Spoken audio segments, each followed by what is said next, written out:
بسم الله الرحمن الرحيم.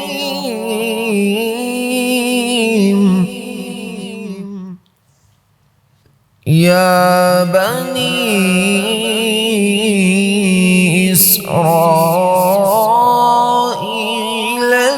اذكروا نعمتي التي أنعمت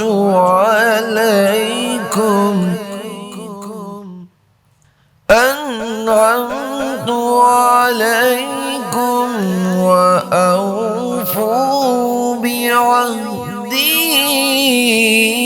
أوف بعهدكم وإياي فارهبون.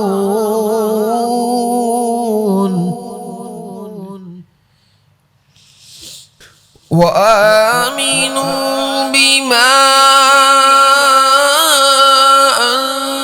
أنزلت مصدقا لما معكم ولا تكونوا أول كافر به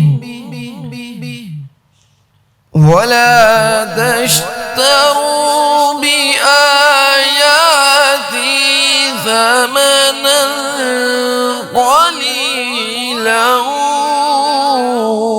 وإياي فاتقون.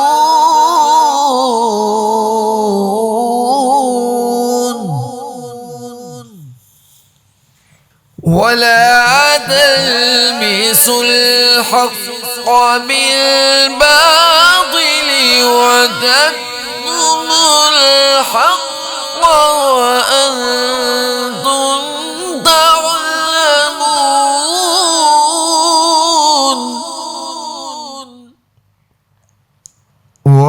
وأقيموا الصلاة وآتوا الزكاة واركعوا مع الراكعين.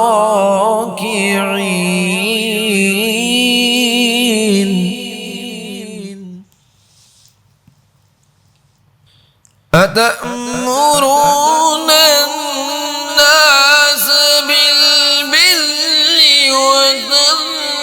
وتنسون أنفسكم وأنتم تتلون الكتاب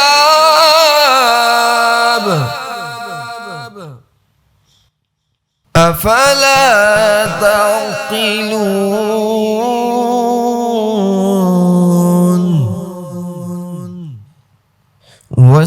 واستعينوا بالصبر والصلاة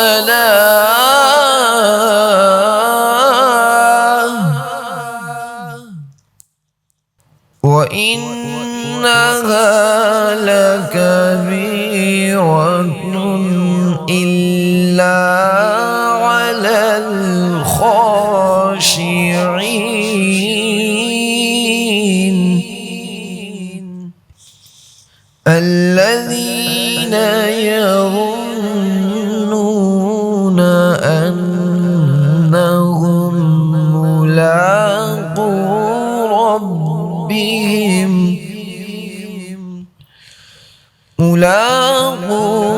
ربهم وأنهم إليه راجعون.